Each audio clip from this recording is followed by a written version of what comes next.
So let's come back to next lecture and let's start. Before 19 trade and investment policy reforms में क्या हुआ, अभी तक हमने देखा था कि बैंकिंग रिफॉर्म्स, टैक्सेशन रिफॉर्म्स, इस तरह के रिफॉर्म्स हमने देखे थे। गवर्नमेंट ने ट्रेड रिस्ट्रिक्शंस हटाने के लिए कुछ कदम उठाए थे और अब हम देखते हैं फॉरेन एक्सचेंज भी देखा था हमने, ट्रेड इन्वेस्टमेंट रिफॉर्म देखते हैं।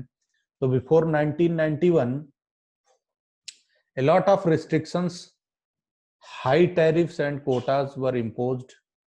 मतलब इंटरनेशनली मार्केट में टैक्स रेट भी बहुत ज्यादा थे और रिस्ट्रिक्शंस थी जिनको हटाया गया डोमेस्टिक इंडस्ट्री से। However protection reduced for the efficiency and competitiveness of domestic industries lead to their slow growth. So the reforms in the trade investment policy were initiated to increase the international competitiveness of industrial production। भारतीय industries को internationally recognise कराने के लिए एक competition दिया गया। कुछ restrictions हटा दिए कि आप भी आकर के यहाँ इंडस्ट्रीज चलाएं, जिससे क्या हो कि जो कंपटीशन है वो जनरेट हो। और कंपटीशन के जनरेट होने से क्या होता है कि चीजें सस्ती होती हैं और एक जब कंपटीशन आता है तो अच्छे स्टैंडर्ड्स के गुड मिलते हैं और बाजारों को ट्रेड करने के लिए चांसेस मिलते हैं।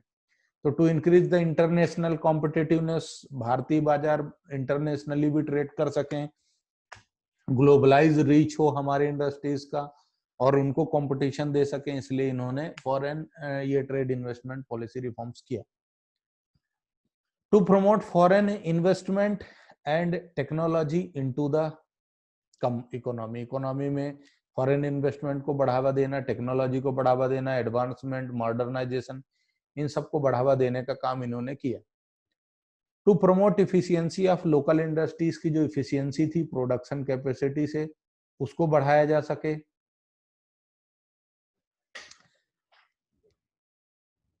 The important trade and investment policy reforms include, अब इसमें क्या इन्होंने कदम उठाए, तो removal of quantitative restriction on import and export. Import और एक्सपोर्ट पर जो क्वांटिटी पर policy, quantitative restrictions our imports and exports were greatly reduced। For example, quantitative restriction on imports of manufactured consumer goods and agricultural produce were fully removed from 1st April 2011।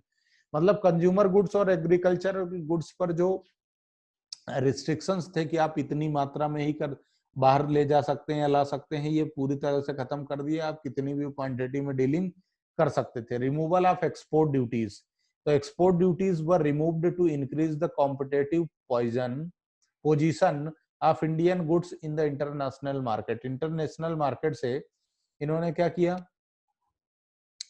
Export duties were removed कर दी। Export duty जो लगती थी, export करने में जो taxes लगते थे उनको खत्म कर दिया ताकि प्राइजेस कम हो सके, और प्राइजेस कम हो सके तो हम इंटरनेशनल मार्केट में अपनी चीजें सस्ते में बेच सके। प्राइस कम होने से लोग खरीदने के लिए भी रेडी हो जाएंगे।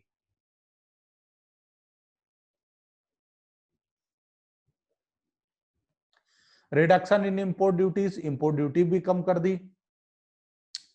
Import duties were reduced to improve the position of domestic goods in the foreign market. अच्छा, अब इंपोर्ट ड्यूटी कम कर दी, यानी फॉरेन कंट्री से खरीदने पर भी कम कर दिया, जिसकी वजह से क्या हुआ, लोग globalised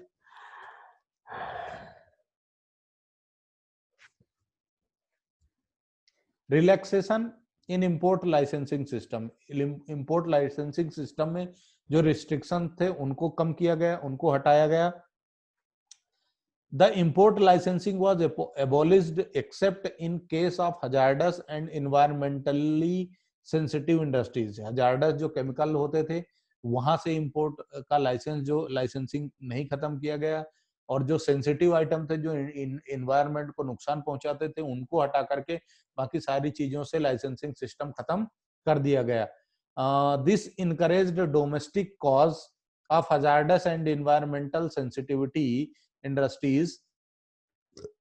The encouraged domestic industries to import raw material at better prices, which raised their efficiency and made them more competitive. ये कम करने से क्या हुआ कि हम ज्यादा से ज्यादा इंपोर्ट करने या एक्सपोर्ट करने के काबिल हुए. हमें रॉ मटेरियल अच्छा मिलने लग गया, स्टैंडर्ड क्वालिटी का गुड्स हम बनाना शुरू हो गए और कंपटीशन इससे बढ़ना शुरू हुआ. अब another important feature economic policy का जो था वो था प्राइवेटाइजेशन. अभी तक हमने पढ़ा लिबरलाइजेशन. लिबरलाइजेशन का मतलब होता है रिस्ट्रिक्शन को हटाना, जो बाउंड्रीज थी बिजनेस की उसको खत्म करना. चलो, privatisation. The privatisation means transfer of ownership, management and control of public sector enterprises to the enterprises in the private sector. Private sector की जो इंडस्ट्रीज थी, मतलब जो गवर्नमेंट इंडस्ट्रीज थी, उनका धीरे धीरे मैनेजमेंट एंड कंट्रोल ओनरशिप हटाना और जो प्राइवेटाइजेशन था उसको बढ़ावा देना, यानी प्राइवेट सेक्टर को बढ़ावा देना, वो इंडस्ट्रीज पर काम करें इस बात पर जोर देना. क्यों? क्योंकि गवर्नमेंट ऑर्गेनाइजेशन यानी पब्लिक सेक्टर जो ऑर्गेनाइजेशंस थे वो क्या हो गए थे, लॉसेस में जा रहे थे. तो इन लॉसेस को रिकवर कर रही थी धीरे धीरे गवर्नमेंट अपने ऑर्गेनाइजेशंस को बेच करके. तो privatization implies greater role of private sector in the economic activity in the country. और इसने अच्छा रोल निभाया. Over the year Indian government has diluted its stake in several public enterprises including IPCL, IPB, Maruti Udyog etcetera. बढ़ावा जब इन्होंने दिया तो ये इंडस्ट्री सेटअप हुई जिनसे employment opportunity, growth opportunity generate हुई और हमें इंडियन मेड आइटम्स मिलना शुरू हो गए. Privatization can be done into two ways. Privatization दो तरीके से हो सकता था.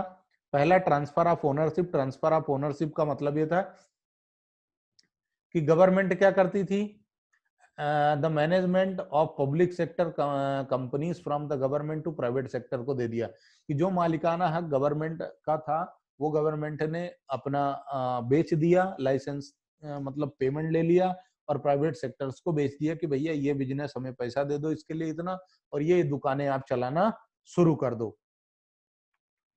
Privatisation of the public sector undertaking PSU by selling of part of the equity of PSU to the public. This process is known as disinvestment.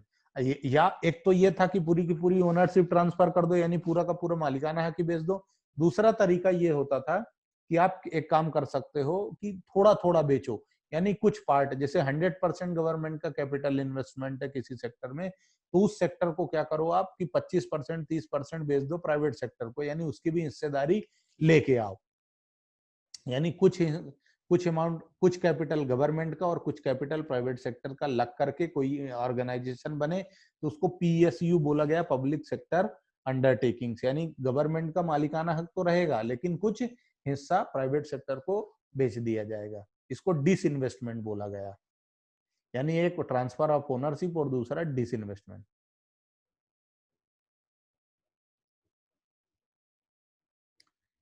For arguments in favor of privatization and arguments against privatization, refer booster. Okay, ये देखना.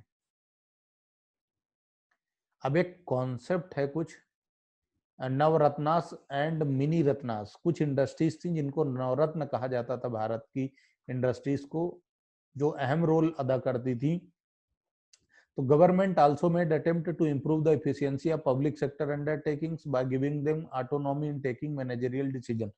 Managerial decision वो खुद ले सके, इस बात के लिए गवर्नमेंट ने क्या किया, गवर्नमेंट ने पब्लिक सेक्टर अंडरटेकिंग्स को भी कुछ मैनेजरियल डिसीजन मेकिंग पावर दे दी कि आप ऑटोनॉमी में चले जाओ. For instance some PSUs have been granted special status as Navratna and mini Ratnas. कुछ पीएसयूज को उन्होंने रत्न बोला, मतलब ये जो प्रॉफिट मेकिंग ऑर्गेनाइजेशन हो या अच्छी वर्किंग कंडीशन में हो, जो इकोनॉमी को बढ़ावा दे रही हो, इसको बढ़ावा देने के लिए इन्होंने कुछ को नवरत्न बोला और कुछ को मिनी रत्नास बोला, रत्न।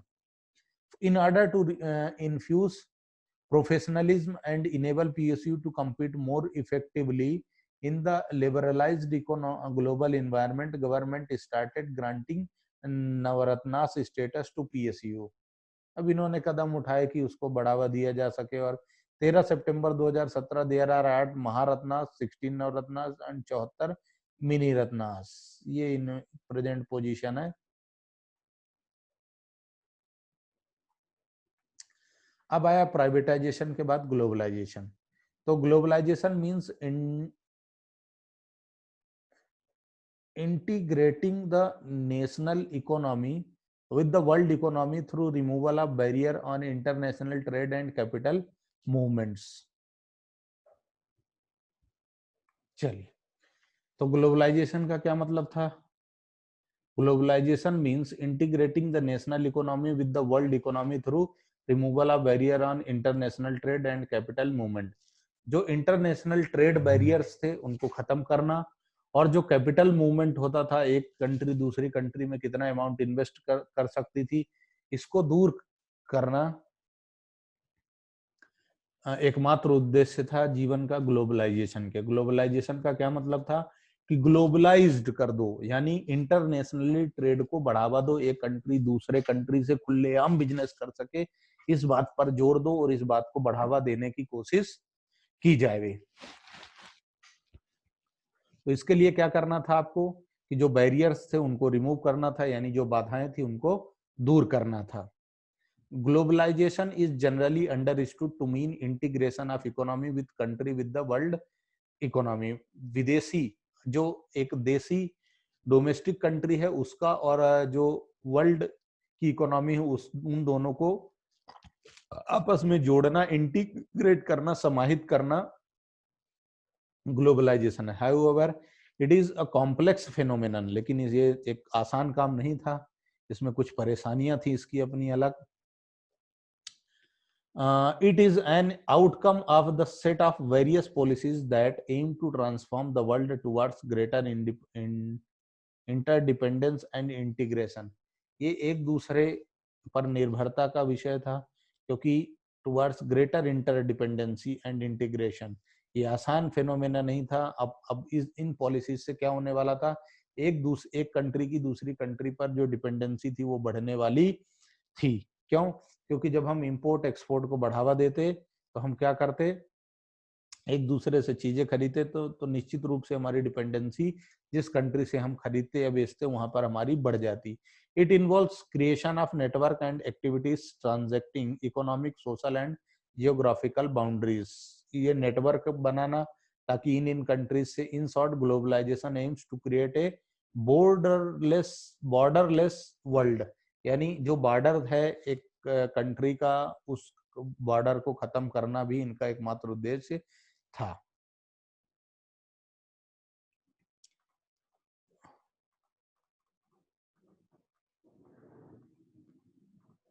Changes made by the globalization of the Indian economy. Indian economy ने क्या चेंज किए? The new economic policy prepared a specified list of high technology and high investment priority industries in which automatic permission will be available for foreign direct investment up to 51% of foreign equity। इनका ये कहना था कि जो नई economic policy थी, इसकी government ने एक लिस्ट बनाई कि कौन सी ऐसी इंडस्ट्रीज थी जिनको प्रायोरिटी बेसिस पर हाईली इन्वेस्टमेंट और हाई टेक्नोलॉजी की जरूरत थी, जिन पर 51% फॉरेन इन्वेस्टमेंट किया जा सके, उनको बिना किसी बैरियर के, बिना किसी लाइसेंस के डायरेक्ट इन्वेस्टमेंट की इजाजत दी जा सके। In respect of foreign technology agreement, automatic permission is provided in high priority industries up to sum of rupees 1 crore। 1 crore रुपए तक की परमिशन की जरूरत ही नहीं थी यदि कोई 1 करोड़ रुपए तक इन्वेस्टमेंट इन इंडस्ट्रीज पे करता था तो। No permission is now required for hiring foreign technicians. Foreign technicians testing development technology करने के लिए हमें किसी की कोई परमिशन लेने की जरूरत नहीं पड़ती थी। In order to make in order to make international adjustment to Indian currency, rupees was devalued in July 1991 20%, 20% से हमारी जो वैल्यू थी प्राइस की, यानी जो हमारे 1 रुपए की वैल्यू थी उसको सिर्फ 80 पैसे कर दिया गया इंटरनेशनली एडजस्टमेंट के लिए करेंसी का। It stimulated exports, discouraged import and raised the influx of original of foreign capital। इससे क्या हुआ कि हमारा जो इंपोर्ट था उसको कम किया हमने और भारत में चीजें बनना शुरू हो गई। To integrate Indian economy with world economy, the union budget 1992-93 का बजट आया जिसमें हमने रुपए का पार्शियल कन्वर्जन कर दिया और कुछ 93-94 में हमने बजट में रुपए को कन्वर्जन कर दिया पार्शियली, यानी वैल्यू इसकी कम कर दी। In a new 5-year export import policy, एक नई पॉलिसी बनाई गई इंपोर्ट एक्सपोर्ट की, गवर्नमेंट ने अनाउंस की और उसका फ्रेमवर्क ग्लोबलाइजेशन को ध्यान में रखकर किया गया और उस पॉलिसी में जितने भी रिस्ट्रिक्शन कंट्रोल थे एक्सटर्नल ट्रेड के वो सारे हटा दिए गए और मार्केट फोर्सेस को दे दिया गया इंपोर्ट एक्सपोर्ट की, उस हिसाब से अपने प्राइजेस डिसाइड करके बिजनेस ऑपरेशन किया जा सके। In order to bring the Indian economy within the ambit of global competition में को मैच करने के लिए गवर्नमेंट ने कुछ मॉडिफाई किया और कस्टम ड्यूटी वगैरह को भी कम या बढ़ाने की कोशिश की। Accordingly the peak rate of custom duty has been reduced from 250% to 10% in, पहले 250% का इंपोर्ट कस्टम ड्यूटी लगता था, यानी कोई बंदा यदि इंपोर्ट करता था फॉरेन कंट्री से तो उसको 250% का टैक्स देना होता था, जिसको घटा करके 10% कर दिया गया 2007-8 में। Positive and negative trades of globalization के पॉजिटिव और नेगेटिव क्या इफेक्ट थे ये हम समझने की कोशिश करते हैं। फेवर में क्या है और अगेंस्ट में क्या है। तो पहला फेवर में है greater access to global market. Global market की रीच हमारी बढ़ गई, हमें फॉरेन की चीजें मिलना शुरू हो गई, एडवांस टेक्नोलॉजी मिलने लग गई। Better future prospects for large industries of developing countries to become important players in the international arena. हमारी जो इंडस्ट्रीज थी जो अच्छा काम कर सकती थी उनको बढ़ावा मिला, वो ग्लोबलाइज्ड काम करने के लिए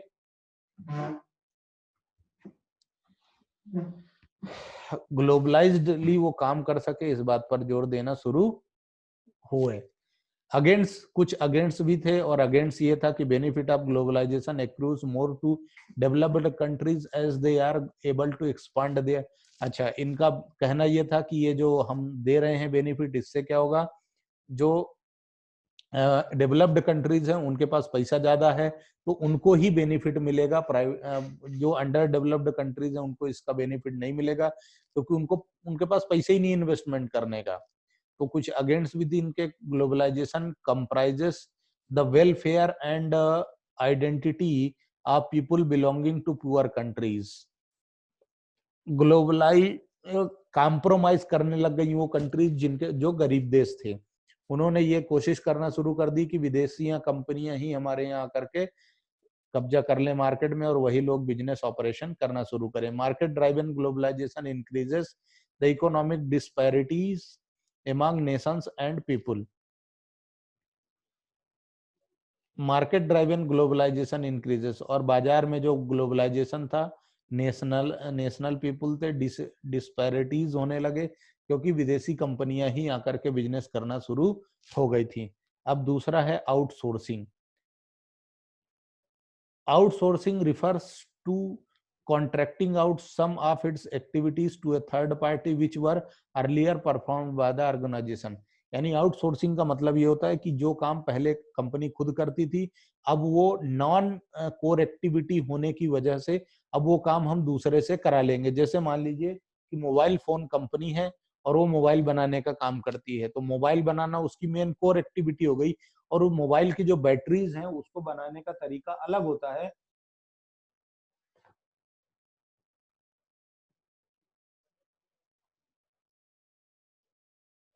तो वो बैटरीज बनाने के लिए आप क्या कर लें, आउटसोर्स कर लें, यानी किसी दूसरी कंपनी से वो बैटरीज बनवा लें। For example, many companies have started outsourcing security services to outside agencies on a contractual basis. लोगों ने जो गार्ड वगैरह होते हैं, सिक्योरिटी सर्विसेज होती हैं, वो दूसरे से बनवाना शुरू कर दी. Outsourcing is one of the important outcome of the globalization process. Outsourcing globalization process की एक बहुत बड़ा कदम था. It has intensified in recent times because of the growth of fast mode of communication, particularly the growth of information. Technology के लिए सबसे ज्यादा outsourcing का इस्तेमाल किया गया.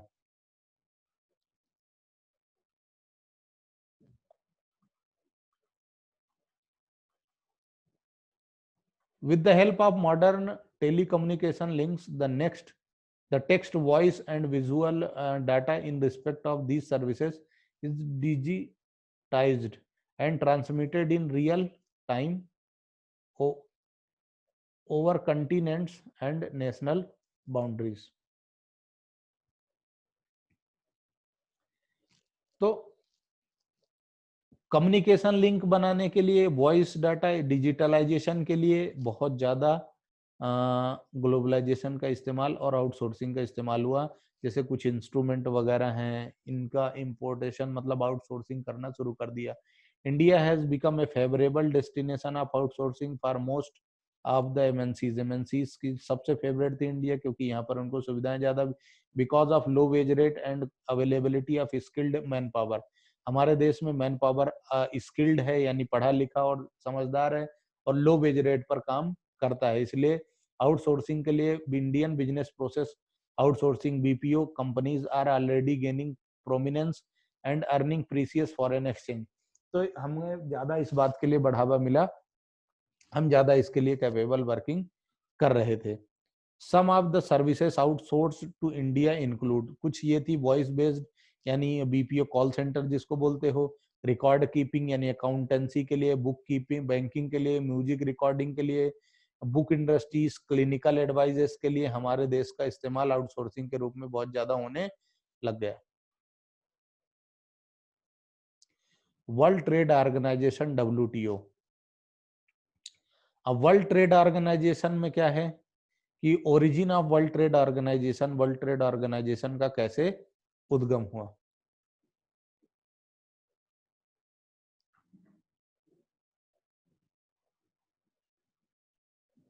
Prior to WTO, General Agreement on Trade and Tariff (GATT) was established as Global Trade Organization in 1948 within 23 countries.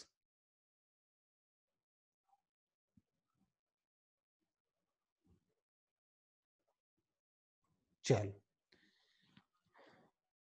तो 1948 में 23 देश मिलकर के GATT generally agreement on trade and tariff बनाया, और WTO का 1995 में सक्सेसफुल ऑर्गेनाइजेशन के रूप में एक ऑर्गेनाइजेशन तैयार हुआ.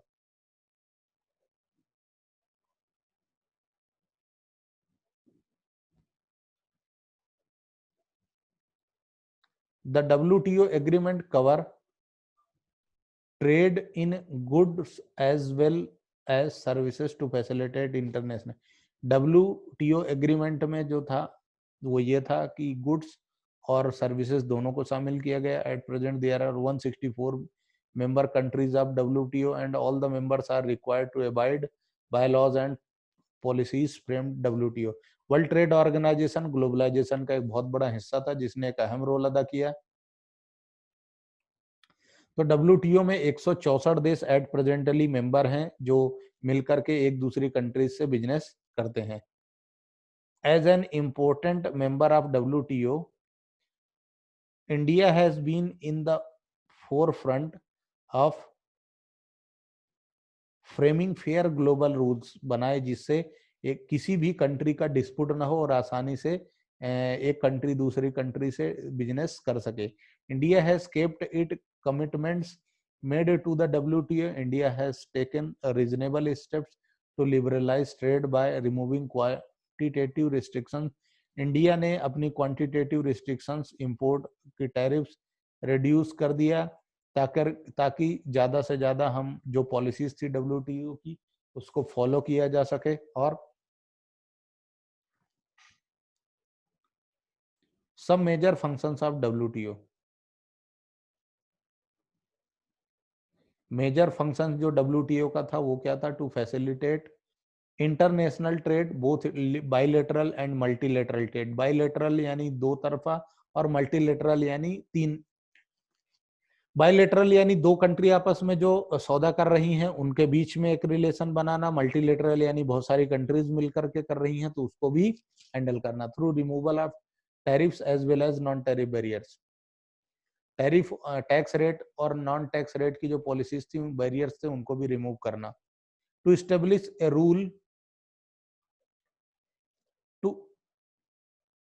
to establish a rule-based trading regime in which nations cannot place arbitrary restriction on trade।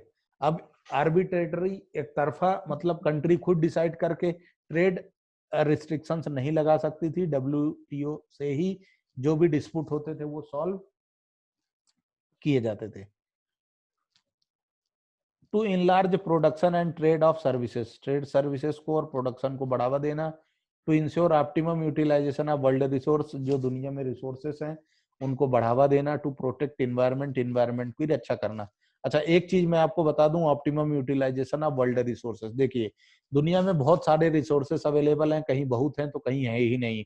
और इस दुनिया में जितनी भी कंट्रीज हैं सबके पास कुछ ना कुछ स्पेशल है। कहीं सोना चांदी बहुत ज्यादा है, कहीं कोयला बहुत ज्यादा है, तो कहीं पेट्रो प्रोडक्ट बहुत ज्यादा है, कहीं मेडिकल फैसिलिटीज बहुत ज्यादा है। तो इनको एक दूसरे से डिस्ट्रीब्यूट करके एक दूसरे तक पहुंचाना, एप्रोप्रिएशन करना इनका, ताकि सबके लिए अवेलेबल हो सके रिसोर्सेस और लोग बाग अपनी इनकम भी जनरेट कर सकें। Should India be a member of WTO? Some scholars are the view that there is no use of for a developing country like India to be a member of WTO। कुछ लोगों का कहना था कि कोई जरूरत नहीं है। क्यों? क्योंकि major volume of international trade occurs among the developed nations, और डेवलप्ड नेशंस के बीच में ज्यादा ट्रेड होता है, डेवलपिंग कंट्री का कोई मतलब नहीं है। अच्छा, डेवलप्ड और डेवलपिंग कंट्री का मतलब ये होता है, डेवलप्ड कंट्री का मतलब उस कंट्री से होता है जो कंट्रीज इंफ्रास्ट्रक्चरली, कम्युनिकेशन वाइज हर तरह से डेवलप्ड होती हैं, और डेवलपिंग वो होती हैं जो डेवलपिंग प्रोसेस में होती हैं। इंपॉर्टेंट टर्म्स दे दी इन्होंने। बाइलेटरल मतलब trade between two countries is known as bilateral. Multilateral मतलब trade between more than two countries is known as multilateral trade. Trade between more than two countries is known as multilateral trade।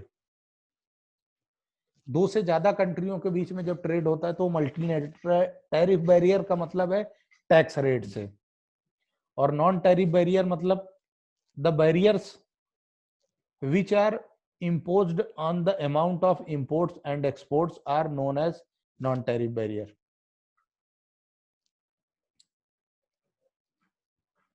Import export पर जो barrier लगा वो non tariff barrier लगा, और tariff barrier मतलब उस पर टैक्स रेट, क्योंकि डोमेस्टिक इंडस्ट्री को भी बचाना सरकार का ही काम था।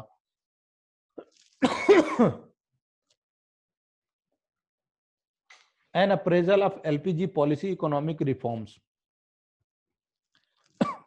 चलिए मैं देख लेता हूं अभी इसमें कितना बचा है।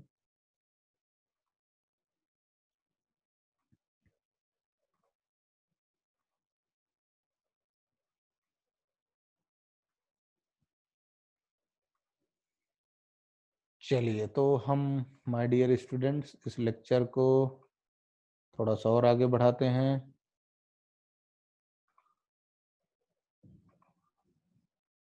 N appraisal of LPG policies economic reforms.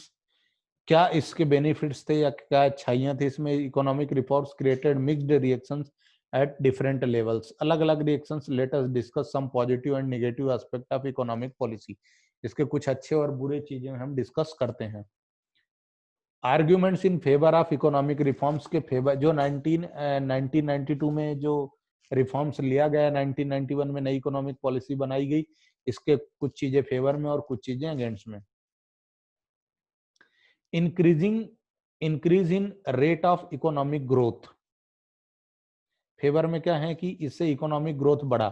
The growth in GDP was 5.6% during 1990-91, during 1889 growth in GDP is estimated at 7.2% as compared to growth rate 6.7 in, मतलब ये कुछ डाटा दे दिया कि 5.6% 1980-91 में था, फिर 18-19 में 7.2 हो गया, 17-18 में 6.7 था। इस तरीके से जीडीपी ग्रोथ यानी ग्रॉस डोमेस्टिक प्रोडक्ट जो था वो भी बढ़ा।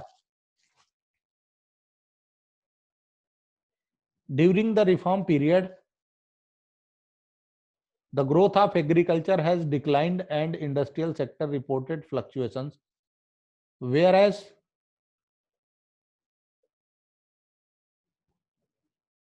growth of service sector has gone up. This indicates that the growth is mainly driven by the growth in the service sector. फिर से पढ़ते हैं, during the reform period the growth of agriculture has declined and service sector reported fluctuation. इनका ये कहना था कि इस रिफॉर्म की वजह से जो एग्रीकल्चर सेक्टर था वो डिक्लाइन हुआ,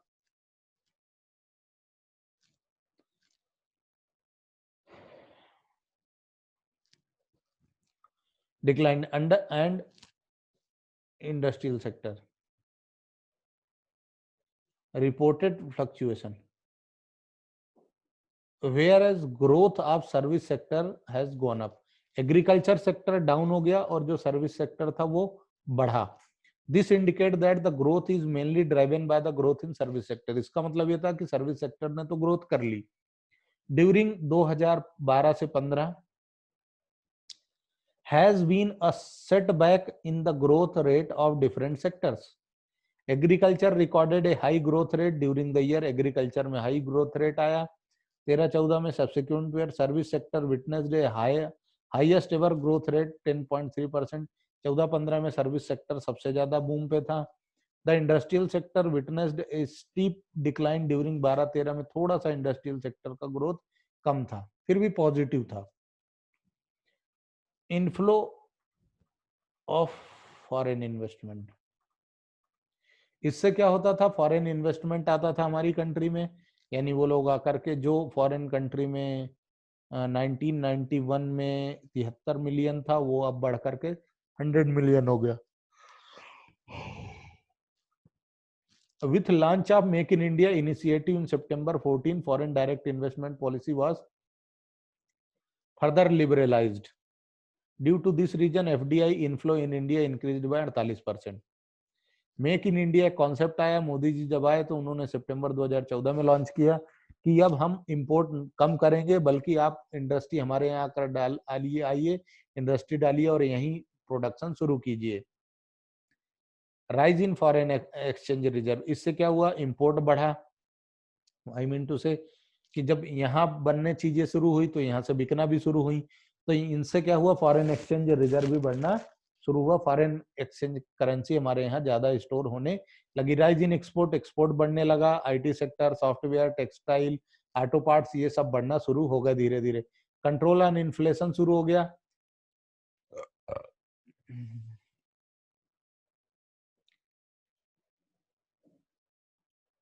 Increase in production tax reforms and other reforms helped in controlling the inflation. The annual rate of inflation reduced from the peak level of 17% in 1991 to around 5.48% in 2015. अब ये जो inflation rate था 17% का था 91 में, ये कम होते होते 15-16 में 5 यानी महंगाई दर में कंट्रोल हुआ कुल मिलाकर के। Increase in role of private sector, private sector का रोल बढ़ गया। एबॉयलेस लाइसेंसिंग सिस्टम खत्म होने की वजह से, ट्रेड बैरियर्स रिमूव होने की वजह से प्राइवेट सेक्टर की एंट्री बढ़ गई और प्राइवेट सेक्टर ने एक अच्छा ऑपरेशन किया। और क्रिटिसिज्म अब इसके अगेंस्ट में क्या था, growing unemployment. Though the GDP growth rate has increased in the reform period but such growth failed to generate sufficient employment opportunity in the country. इनका कहना है कि हमने ग्रोथ तो की, लेकिन जिस हिसाब से एम्प्लॉयमेंट जनरेट होना था वो जनरेट नहीं हुआ, neglect of agriculture, agriculture sector को इन्होंने टोटल निग्लेक्ट कर दिया। Reduction of public investment, public यानी गवर्नमेंट ने अपने उनकी जो इंडस्ट्रीज थी उनको खत्म कर दिया।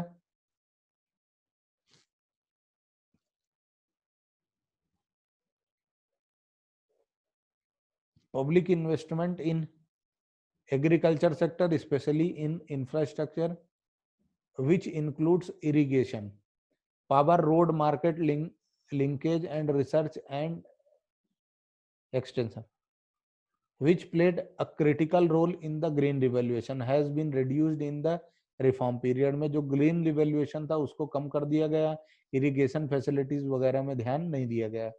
रिमूवल ऑफ सब्सिडी, सब्सिडी जो दी जाती थी फर्टिलाइजर वगैरह में प्रोडक्शन के लिए वो भी कम कर दी गई। Liberalization and reduction in import duties, liberalization दिया गया सिर्फ इंपोर्ट ड्यूटीज पर, यानी इंपोर्ट करो कोई टेंशन नहीं होने का।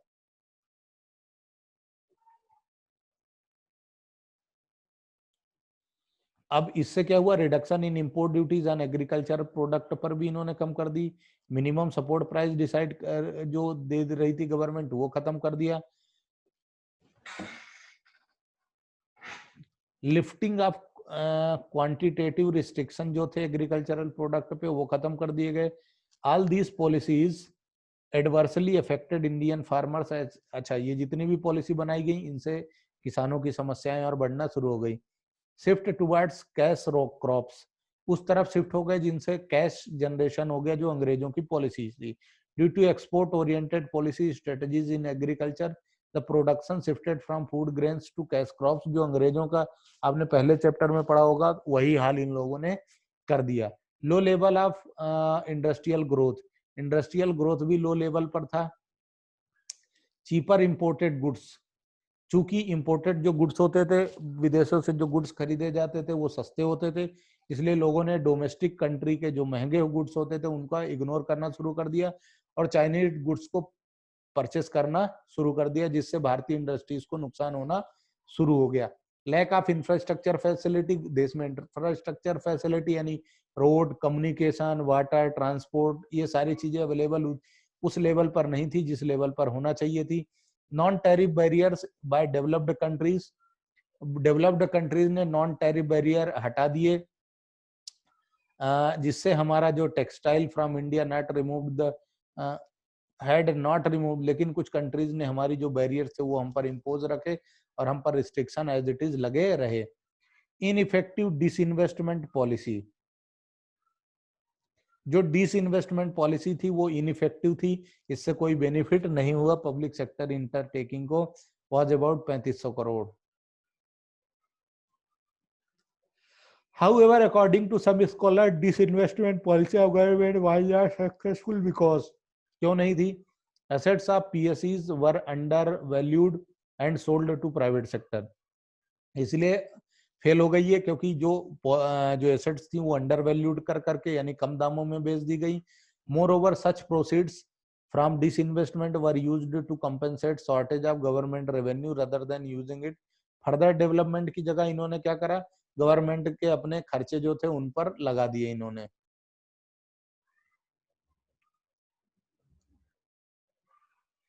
फिर इनइफेक्टिव टैक्स पॉलिसी, जो टैक्स पॉलिसी थी वो भी इनइफेक्टिव थी। जो रिडक्शन इन्होंने किया टैरिफ रेट में, लेकिन रेवेन्यू बढ़ाने के लिए इन्हें फिर से बढ़ाना पड़ा। टैक्स इंसेंटिव जो देती थी गवर्नमेंट वो भी बंद कर दिया। स्प्रेड ऑफ कंज्यूमरिज्म, कंज्यूमरिज्म को बढ़ावा दिया गया, बाकी इंडस्ट्रीज को पर जोर नहीं दिया गया। अनबैलेंस्ड ग्रोथ रेट शुरू हो गया, यानी जितने भी सेक्टर थे उन सारे सेक्टर में finance, entertainment, technology, telecommunication, agriculture, इन सभी सेक्टर में बैलेंस गवर्नमेंट नहीं